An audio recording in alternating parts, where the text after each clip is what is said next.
Hello everyone. आज के इस लेक्चर में हम पढ़ने वाले हैं यूरोपियन मॉनेटरी सिस्टम क्या होता है।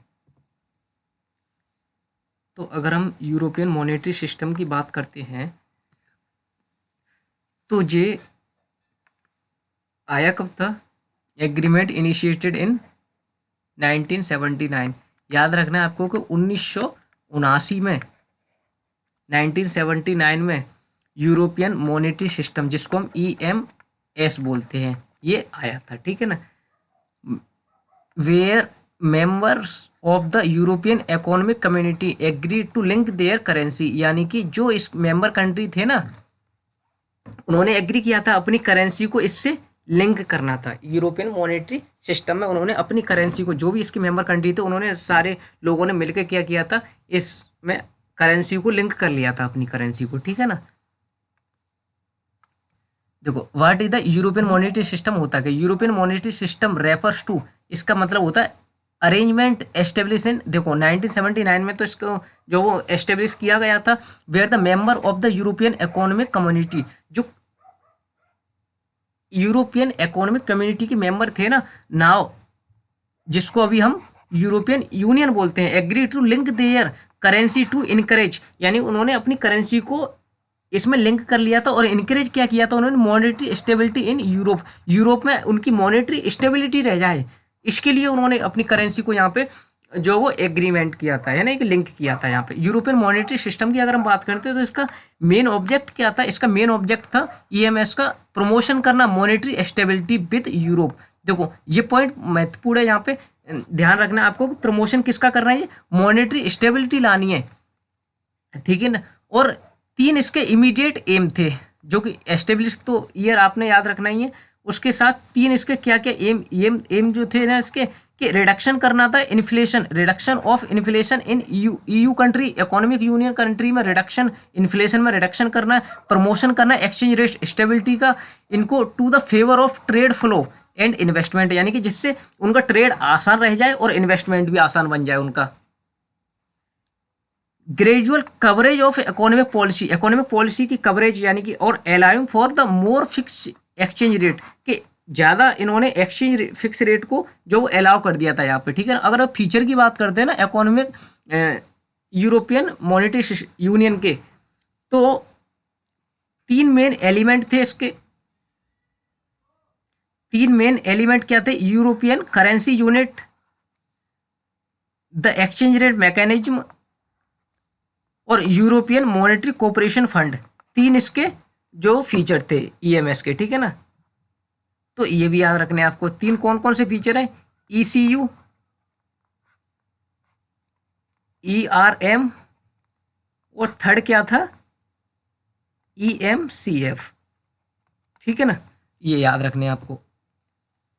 अगर इसके एम की अगर बात करें तो create stable economic rate, stable करना था एक्सचेंज रेट को, स्टेबल करना था, स्टेबल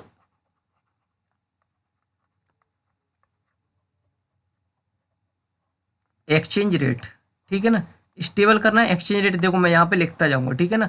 सबसे पहला एक और लिख लेते हैं यहाँ पे कि 1979 में ये आया था। ठीक है ना। Stable exchange rate for easier trade, trade को ईजी करना था।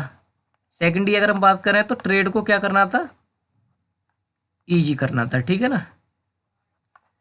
दूसरी चीज अगर अमंग द यूरोपियन कंट्री, ये तो पता है, through the exchange rate, exchange rate mechanism, exchange rate mechanism के द्वारा ही ये ट्रेड को इजी कर रहे थे।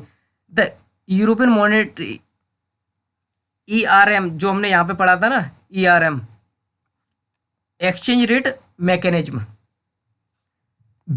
Was based on the European currency unit, European currency unit पे ये बेस्ड था। Currency unit compromise the basket of 12 European currency, यानी कि इसमें कितनी करेंसी जो वो इसमें इंक्लूडेड थी, 12 करेंसी थी इसमें जो कि इंक्लूडेड थी। ठीक है ना। Weightage by gross domestic product.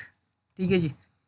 अब हिस्ट्री की अगर हम बात करते हैं तो यूरोपियन मॉनेटरी सिस्टम की, तो हिस्ट्री में देखे हैं हम यहाँ पे, तो देखो beginning from the second world war, जो सेकेंड वर्ल्ड वार हुआ था ना, वहाँ से ये इसकी उत्पत्ति हुई थी। The Bretton Woods system by use to try and maintain stability among major currency, यानी कि जो सेकंड वर्ल्ड वॉर हुआ था उस दौरान ब्रेटन वुड्स सिस्टम जो आया था ना, उन्होंने ट्राई किया था स्टेबल मेंटेन कैसे करेंगे हम स्टेबिलिटी को करेंसी की को, है ना, तो इसलिए इसको जो वो लाया गया था। तो however it was dropped in 1971 में ड्रॉप हो गई थी ये, और European currency then launch the European monetary system, तब इन्होंने यूरोपियन मॉनेटरी सिस्टम को लॉन्च किया था 1979 में। And the leaders sought to achieve monetary stability through their stable exchange rate, यानी उन्होंने इसके द्वारा ही अपनी मॉनेटरी स्टेबिलिटी को अचीव कर लिया था, ठीक है ना। European monetary system launch the European currency unit, इन्होंने यूरोपियन करेंसी यूनिट तो लॉन्च की थी, and the European exchange rate mechanism in order to achieve their over reaching goal monetary stability and work toward the idea of single market in the Europe, यानी कि एक ही currency जो single market का फंडा भी इन्होंने यूरोपियन में लाया था, ठीक है ना। अगर मैं यहाँ पे लिखूँ तो देखो सिंगल मार्केट इन यूरोप, ठीक है ना, इनका टारगेट ये था।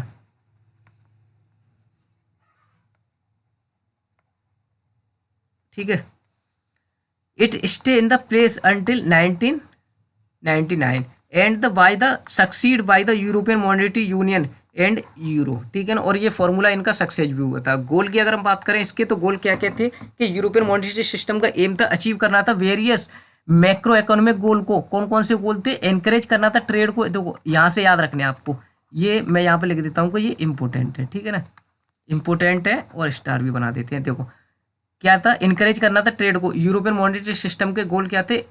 इनकरेज ट्रेड को करना with in Europe, exchange rate में स्टेबिलिटी लानी थी अमंग ट्रेडिंग मेंबर्स, जो इसके मेंबर थे उनमें, और कंट्रोल करना था इन्फ्लेशन को, कंट्रोल करना विद इन यूरोप में, ठीक है ना।